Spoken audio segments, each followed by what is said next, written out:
오늘의 주요 뉴스입니다. 충북 경제의 견인차가 될 SK하이닉스 M15 청주 공장이 준공됐습니다. 5년간 70조 원의 생산 유발 효과와 21만 명의 고용 창출 효과가 예상됩니다. 복직과 해고를 거듭했던 영동 유성기업 노동자 11명에 대한 해고 무효가 확정됐습니다. 대법원은 유성기업이 노동자의 신분 보장을 위반했다면서 노동자의 손을 들어줬습니다. 국내 최대 친환경 농축산물 축제인 청원 생명축제가 내일 개막됩니다. 볼거리와 즐길거리가 가득한 이번 축제는 오는 14일까지 계속됩니다. 충주에서 환경 미화원을 선발하기 위한 체력 평가가 실시됐습니다. 극심한 취업난 속에 안정적인 직장을 꿈꾸는 지원자들이 치열한 경쟁을 펼쳤습니다. 여러분 안녕하십니까? CJB 8시 뉴스입니다. 앞서 SBS 뉴스에서도 보신 것처럼 오늘 준공된 SK하이닉스 청주 공장의 M15 라인은 앞으로 5년간 무려 70조 원의 생산 유발 효과를 예상하고 있습니다. 문재인 대통령은 청주에서 직지를 잇는 또 한 번의 혁신을 이뤄낼 것이라며 격려했습니다. 이윤영 기자의 보도입니다. 세계 반도체 시장을 주도하기 위해 단계적으로 20조 원을 투자할 하이닉스 M15 공장이 가동을 시작했습니다. 문재인 대통령은 역사적인 직지의 탄생지가 반도체 기술로 또 한 번의 혁신을 이뤄낼 것이라며 치하했습니다. 4차 산업혁명 시대라는 거대한 흐름 속에서 지역의 역량과 SK하이닉스의 기술이 만나 대한민국 산업의 역사를 새롭게 써나가기를 기대합니다. M15 공장은 축구장 8개 크기인 6만 제곱미터 규모로 4차 산업혁명의 핵심인 낸드 플래시를 생산하게 됩니다. SK하이닉스 역시 반도체 기술과 지식 인프라를 공유해서 국내 반도체 생태계를 활성화하는 데 기여할 것입니다. 자치단체와 기업의 협력으로 탄생한 M15는 160여 개의 협력업체와의 상생을 통한 동반 성장을 꾀하고 있습니다. SK하이닉스와 TMC가 협력관계로서 동반 성장하기를 진심으로 기원합니다. 문 대통령은 준공식에 이어 현장에서 일자리위원회를 주재하고 125조 원 규모의 신산업 분야 투자 촉진 지원 방안을 제시했습니다. 기존 주력 산업은 신기술, 신제품 개발로 새로운 시장을 개척하고 미래 신산업을 육성해 새로운 성장 동력을 발굴해야 합니다. 또한 오는 2022년까지 주요 신산업 분야에서 10만 개의 일자리를 창출한다는 계획입니다. CJB 뉴스 이윤영입니다. 네, 이렇게 SK하이닉스의 청주 투자는 사실상 노무현 대통령의 참여정부가 추진했던 국가 균형발전이라는 국정 철학이 밑거름이 됐습니다. 덕분에 당시 M12를 증설한 데 이어서 오늘 M15까지 청주가 세계 반도체 생산 중심이 될 수 있었습니다. 계속해서 조상우 기자가 취재했습니다. 참여정부 당시 하이닉스 이천 공장 증설 허용 여부는 뜨거운 감자였습니다.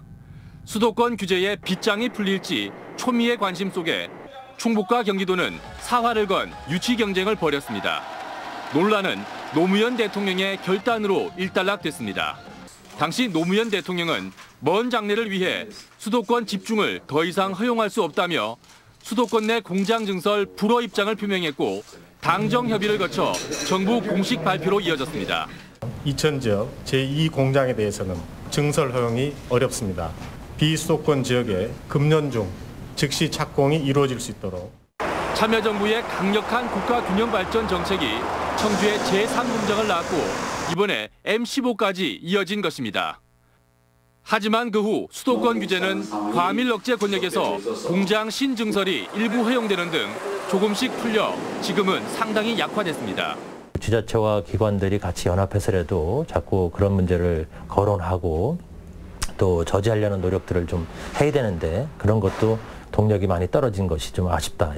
어려운 여건에서도 흔들림 없이 고수한 국가균형발전 전략이 반도체 청주를 있게 했고 그 원칙은 지방의 생존을 위해 현재도 유효하다는 걸 잊지 말아야겠습니다. CJB 뉴스 조상우입니다. 한편 이시종 지사는 준공식에 참석한 문재인 대통령에게 강호쭉 개발과 충북선 철도 고속화 사업을 건의했습니다. 이 지사는 목포와 오송, 강릉, 원산, 시베리아를 연결하는 실크레일을 한반도 신경제 지도에 포함시켜 줄 것과 충북선 철도 고속화 사업을 예비 타당성 조사 없이 추진해달라고 요청했습니다.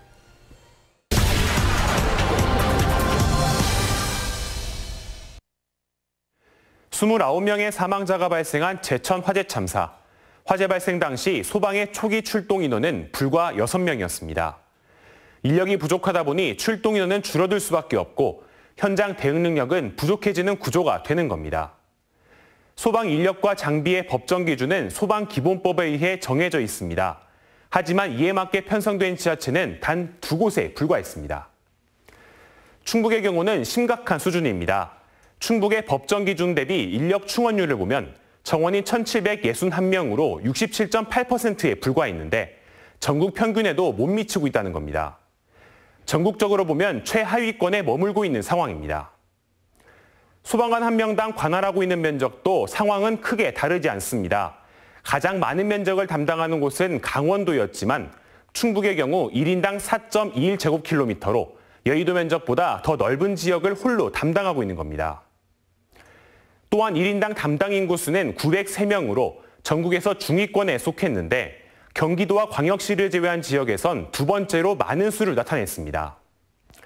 더욱이 올해에만 비응급으로 분류돼 이송을 거절한 건수는 충북에서만 62건. 단순 민원성이나 주치자인 경우가 대부분인데 119 특성상 신고가 들어오면 무조건 현장을 나가 확인해야 하는 상황에서 안 그래도 부족한 소방력 낭비 역시 심각한 수준입니다. 대형 참사는 언제 어디서 일어날지 예고가 없다는 사실은 누구나 알고 있습니다. 충분한 인력과 장비로 대비하지 않는다면 제2, 제3의 제천 화재 참사는 또다시 일어날 수 있습니다. 소 잃고 외양간 고치기 전에 유비무환의 자세로 철저히 대비해야 합니다. 뉴스인 뉴스였습니다. 아동, 청소년을 대상으로 성폭력 범죄를 저질러 신상 정보가 공개된 성범죄자들이 여전히 유치원과 학교 인근에 거주하는 것으로 파악됐습니다. 교육부에 따르면 충북 지역 1,182곳에 보육 교육기관 반경 1km 이내에 성범죄자가 거주하고 있으며 6명 이상의 성범죄자가 거주하는 곳도 205곳에 달하는 것으로 나타났습니다. 쟁의 행위로 해고됐다가 복직한 유성기업 노동자들을 또다시 해고한 회사의 징계는 무효라는 대법원 판결이 나왔습니다. 다시 해고된 지 5년 만의 판결입니다. 정진규 기자입니다. 대법원이 복직 뒤 재해고된 이정훈 전 금속노조 유성기업 영동주 회장 등 노동자 11명이 낸 해고 무효 확인 소송에서 노동자의 손을 들어줬습니다. 대법원은 유성기업이 쟁의 기간 중 노동자 신분 보장 규정을 위반했다고 본 2심 판결을 확정했습니다. 지난 2011년 유성기업 노조는 주간 연속 2교대제 도입 등을 요구하며 파업을 시작했습니다. 그러자 유성기업은 같은 해 공장 점거 등을 이유로 노동자 27명을 해고했습니다. 이후 노동자들이 해고 무효 소송에서 승소하자 유성기업은 2013년 해고자 전원을 복직시켰습니다. 하지만 유성기업은 그해 10월 쟁의 행위를 이유로 또다시 징계 절차를 진행했고 복직자 11명을 2차 해고했습니다. 니네 아빠 또 정지받았다며 또 이러면서 놀리는 거예요. 이거 아주 그냥 가슴 찢어지는 거죠. 또다시 시작된 해고 무효 확인 소송 1심에선 노조의 쟁의 행위가 1년 이상 지속됐다며 회사의 징계가 정당하다고 봤지만 2심과 대법원은 쟁의 행위가 정당하게 개시됐고 이 기간 중 징계는 단체 협약에서 규정한 신분 보장을 위반한 중대한 하자라며 노동자의 손을 들어줬습니다. 기나긴 시간 동안 고통받아왔던 노동자들을 생각하면 정말 늦은 감은 있지만 이와 같은 판결에 대해서 다시 한번 환영한다라는 말씀을. 한편 지난해 12월 대법원은 노조 탄압 등의 혐의로 재판에 넘겨진 유성기업 대표에게 징역 1년 2개월을 확정 판결했습니다. CJB 뉴스 정진규입니다. 올해로 5번째를 맞는 2018 청원 생명축제가 내일 개막합니다. 친환경 농축산물을 값싸게 구매할 수 있고 가을의 정치 속에서 즐거운 추억까지 만들 수 있는 좋은 기회가 될 것으로 보입니다. 구준혜 기자입니다. 국내 최대 친환경 농축산물 축제인 2018 청원 생명축제 막바지 준비가 한창입니다. 60여 개 부스로 꾸며진 농특산물 판매장에서는 청원 생명쌀과 사과, 배, 고추 등 친환경 농축산물을 시중보다 20에서 30% 저렴하게 판매합니다. 특히 구매한 축산물은 옆에서 바로 구워 먹을 수 있도록 셀프 식당을 마련했습니다. 구매한 입장권은 현금처럼 사용할 수 있습니다. 입장권 금액만큼 원하시는 농산물을 구매할 수 있고 그 농가도 돕고 관람객 입장에서는 일석이조가 되는 셈이죠.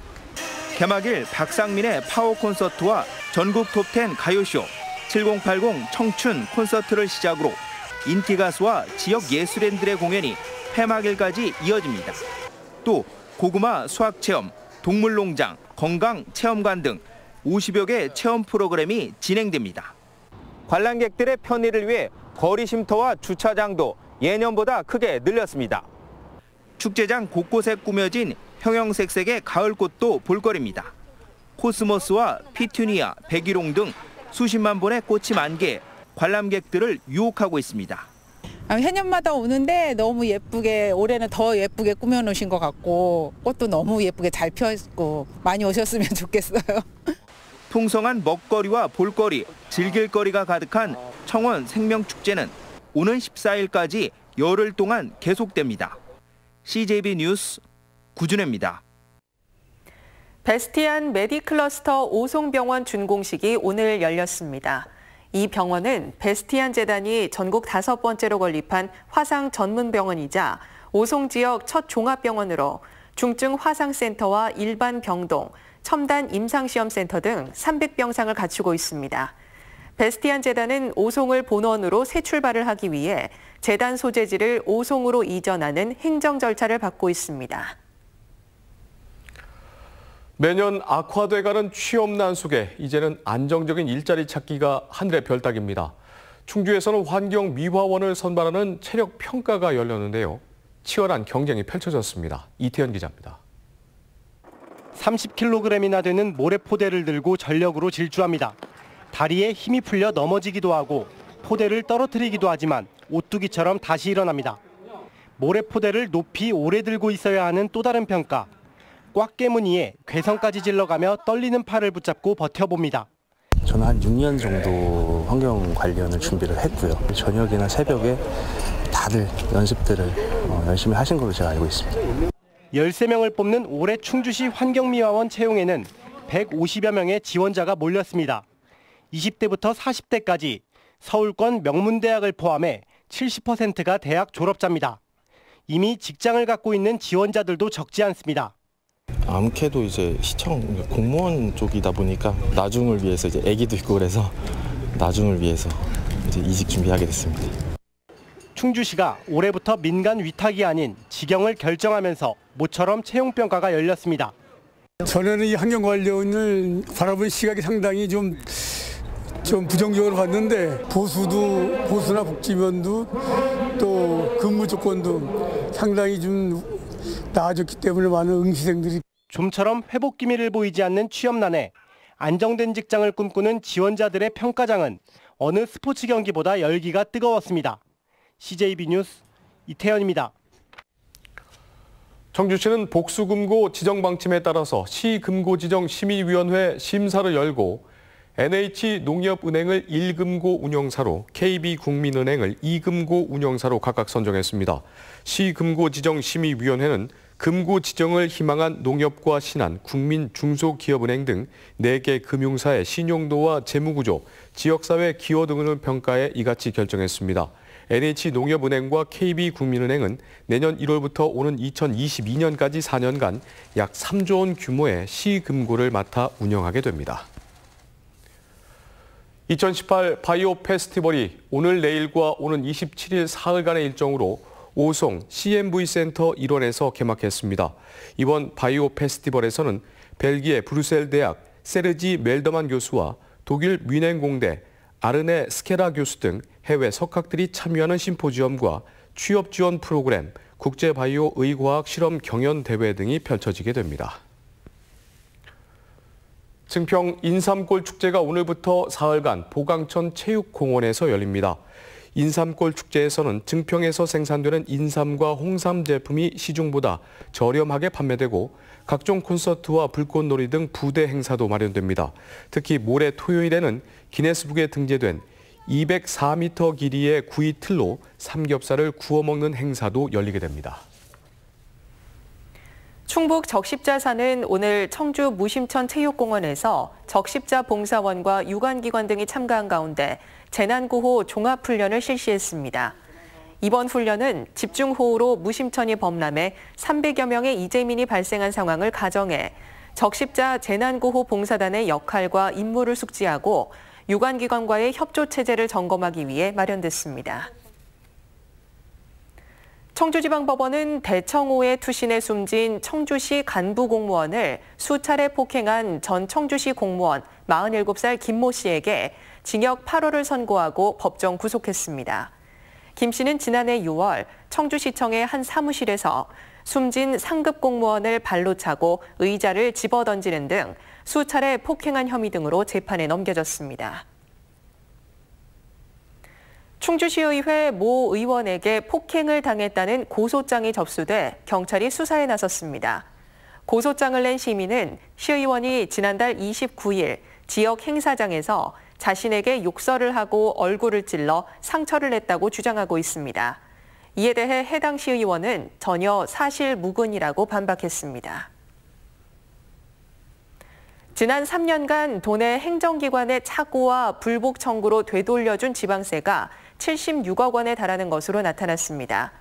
더불어민주당 김병관 의원의 국정감사 자료에 따르면 지난 2015년부터 지난해까지 과세자료 오류와 이중 부과 등 행정착오로 환급된 지방세는 4,064건에 14억 2천만 원, 피청구자의 불복 청구로 되돌려준 지방세도 62억 3천만 원에 달했습니다.